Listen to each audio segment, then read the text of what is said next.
کہ آسمان پر تمہارا کیا مقام ہے یہ دیکھنا ہے تو یہ دیکھو کہ تمہارے ساتھیوں کے اندر تمہارا کیا مقام ہے. اگر تمہارے ساتھیوں میں تم سے نفرت ہے تو سمجھو آسمان پر بھی تمہارا کوئی مقام نہیں. رسول کریم صلی اللہ علیہ وسلم کے سامنے ایک جنازہ لایا گیا. لوگوں نے کہا کہ بہت اچھا وہ مر گیا, ہم تو پریشان تھے اس سے.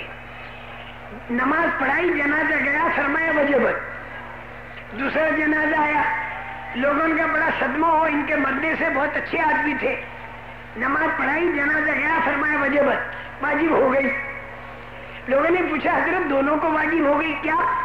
ان کا پہلے کے لیے جہنم واجب ہو گئی, دوسرے کے لیے جنت واجب ہو گئی. یہ بہت ہی فکر کی چیز ہے. ہم لوگ ہر ایک یہ دیکھیں کہ ہماری جو روش ہے اس سے لوگوں کو تکلیف تو نہیں ہو رہی. ایسی زندگی نہیں ہونی چاہیے جس سے لوگوں کو تکلیف ہو. اجتماعیت پیدا کرنے کے لیے آپس میں ایک دوسرے سے میل ملاپ اور محبت, ایک دوسرے کے ساتھ اخلاق, طبیعت نبی مل رہی ہو تو بھی ملاقات کرتے رہنا, سلام کرنا.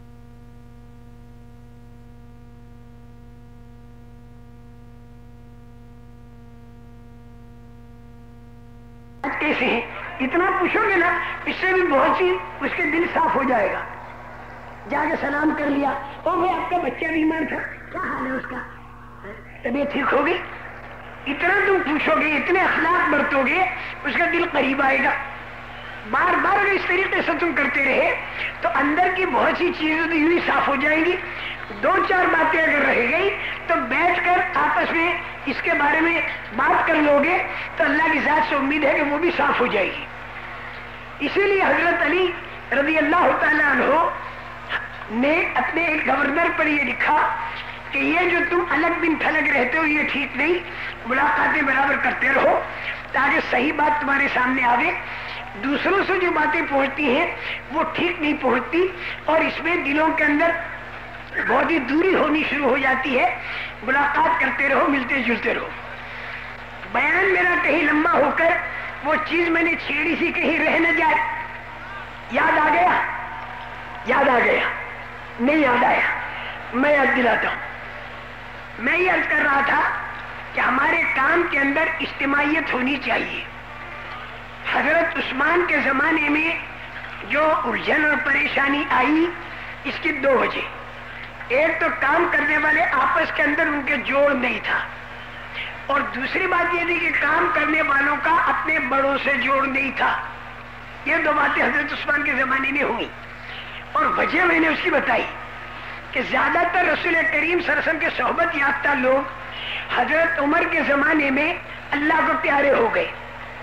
30,000 کا مجمع تو طاعون امواس کے اندر شہید ہو گیا.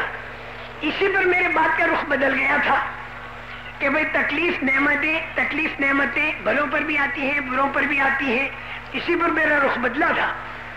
میرے محترم دوستو, جب دنیا کا نشہ زیادہ چل جاتا ہے تو اللہ پاک نشہ اتارنے کے لیے ہنٹر مارتے ہیں. جب ہنٹر مارتے ہیں تو نشہ اتر جاتا ہے, تو پھر آدمی بات سنتا ہے. اور جب دنیا کا نشہ چڑھا ہوا ہوتا ہے تو پھر وہ بات نہیں سنتا. فرعون کو اللہ پاک نے 9 ہنٹر مارے, طوفان کا ہنٹر, سیلاب کا ہنٹر. جب اسے ہنٹر پڑا تو نشہ اتر گیا اس کا. اور موسیٰ علیہ السلام کا حضرت جو کہو گے کروں گا, دعا مانگ کے ہنٹر ہٹا دو, بنی اسرائیل تمہارے حوالے کر دوں گا. ہنٹر رہتا پھر جیسا تھا ویسا کا ویسا ہی. سارے کے سارے وزیر وہ تھا, فرعون بھی تھا, اور اس کا بڑا پردھان حامان بھی تھا, اور اس کے ممبرس آف پارلیمنٹ درباری وہ بھی تھے, اور سونے چاندی ارکاجیاں بھی تھی, اور کھانے کے لیے بیٹھے ہیں اور مزیدار کھانے لگ رہے ہیں. اور اللہ پاک نے ہنٹر مارا مینڈک کا, وہ سارا کھانا مینڈک بن گیا. اور ان کے قریب رہنے والے جو بنی اسرائیل تھے وہ چاہے چٹنی روٹی کھاتے ہو لیکن وہ کھا رہے تھے, حلق میں اتر بھی رہی تھی. کھانے اور پینے کا حلق سے نیچے اترنا اور ہضم ہو کر نکل جانا یہ بھی اللہ کی بہت بڑی نعمت ہے. بنی اسرائیل تو بڑے مزے, اور یہ سارے پریشان ہو گئے. تو یہ اللہ پاک ہنٹر مارتے ہیں, اللہ حفاظت فرمائے. میرے محترم دوستو, اللہ کا مسجدیں جو بھرتی ہے وہ 2 مرتبہ بھرتی ہے. ایک تو ہماری جماعتوں کے کام کرنے سے مسجدیں بھرتی ہیں، یہ تو قابل مبارکباد، اور ایک مسجدیں بھرتی ہیں ہنٹر لگنے سے۔ اللہ کی طرف سے ہنٹر لگا تو دھڑا دھڑ مسجدیں بھرنی شروع ہو گئی، اور جب وہ ہنٹر ہٹا تو پھر مسجدیں خالی ہونی شروع ہو گئی۔ تو بہت بڑی سعادت مندی ہے کہ جماعتوں کی نقل و حرکت سے مسجدیں بھرتی رہے، تو یہ مسجدیں بھرتی رہے گی۔ مسجدوں کے اندر تعلیم کے حلقے، اللہ کا ذکر، ایمان کی مجلسیں، قرآن پاک کی تلاوت، ایک دوسرے کی خدمت گزاری، اور گشتوں کا کرنا، وصولیابی کا گشت کرنا، تعلیم کا گشت کرنا، اسی طرح عمومی گشت کرنا، خصوصی گشت کرنا، اور لوگوں کو تیار کر کر کے جماعتوں کے اندر بھیجنا، یہ سارے کام مسجد والے کام ہیں۔ میرے محترم دوستو، حضرت عثمان کے زمانے میں، حضرت عمر کے زمانے میں 30,000 تو تعاون امواس میں شہید ہو گئے، اور ہزاروں کی تعداد میں قیصر کسریٰ کی جنگ میں شہید ہو گئے۔ تو بڑا مجمع تو اللہ کو پیارا ہو چکا، لیکن مجمع پھر بھی اچھا خاصا تھا۔ پھر دوسرے لوگ آ گئے، انہوں نے بھی کلمہ پڑھا۔ اب یہ قسم جب آئی تو آپس کے اندر بھی جوڑ نہیں تھا ان کے، اور حضرت جو عثمان جو بڑے کام کرنے والے تھے ان سے بھی جوڑ نہیں تھا۔ تو اسی وجہ سے حضرت عثمان رضی اللہ تعالیٰ عنہ کے زمانے میں بڑی الجھن اور پریشانی آئی، کیونکہ اجتماعیت نہیں تھی۔ حضرت ابوبکر صدیق اور حضرت عمر فاروق رضی اللہ تعالیٰ عنہ کے زمانے میں طبیعت کے خلاف بہت سی باتیں آئیں، لیکن ایک دوسرے کو نبھا کر کام کیا، آپس میں بھی جوڑ تھا اور اپنے بڑوں سے بھی جوڑ تھا۔ اس پر میں نے وہ واقعہ سنایا تھا کہ بیرونی ملک کے کچھ آدمی حضرت جی دامت برکاتہم سے ایک بات پوچھنے آئی، صرف 1-2 دن، ابھی جانا ہے انہیں۔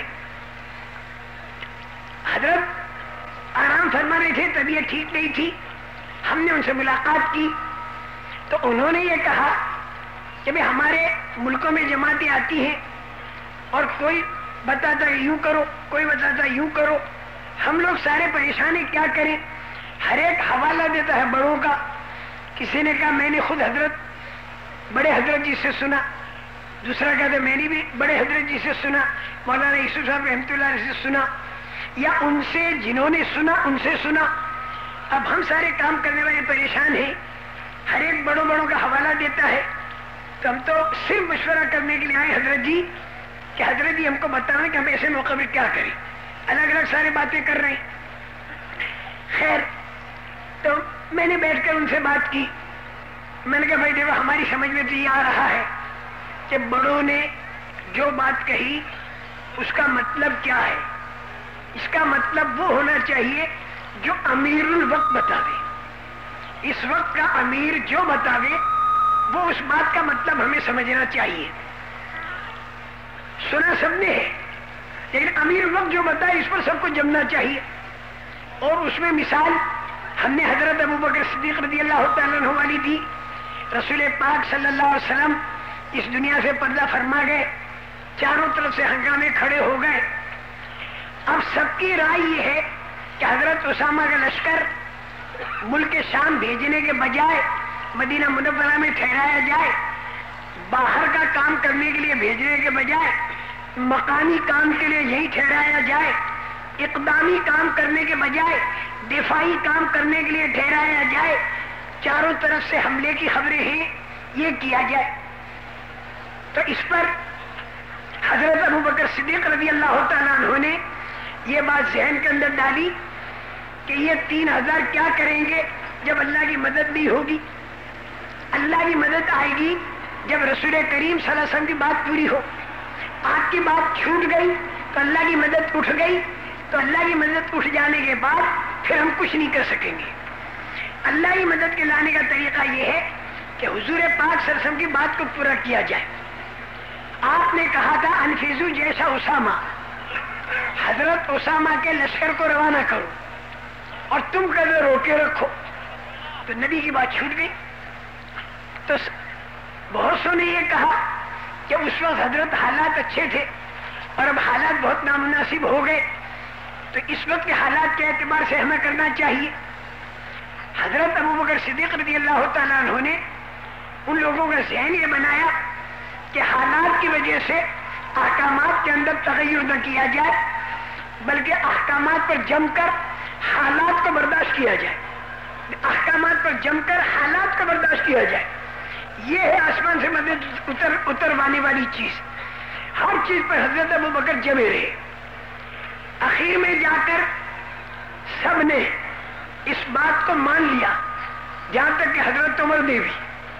حضرت عمر جو تھے وہ حضرت ابوبکر کے بعد دوسرے نمبر پر تھے، لیکن جتنے بھی کام کرنے والے ہیں ان کو پہلے نمبر والے سے جڑنا چاہیے جو امیر الوقت ہے.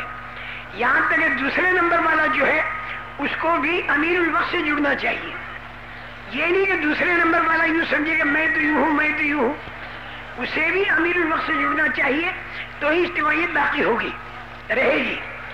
باہر کے حضرت عمر فاروق رضی اللہ تعالیٰ سب نے تسلیم کر لیا اور کہا جیسا آپ کہتے ہیں ویسا ہم کہتے. یہاں میں نے ان لوگوں سے جو باہر سے آئے تھے ان سے یہ کہا کہ انفیزو جیسا اسامہ، یہ سب نے سنا، حضرت ابوبکر نے بھی سنا اور دیگر صحابہ نے بھی سنا، لیکن اوروں نے اس کا مطلب کیا سمجھا اور حضرت ابوبکر نے کیا سمجھا. جو حضرت ابوبکر رضی اللہ تعالیٰ نے سمجھا اس پر سب لوگوں نے لبیک کہہ دی اور مان لیا، لبیک کہہ دی اور مان لیا.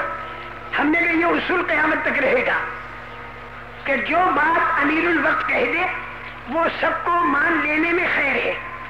اس کے اندر کسی قسم کا فرق اور امتیاز نہیں کرنا چاہیے.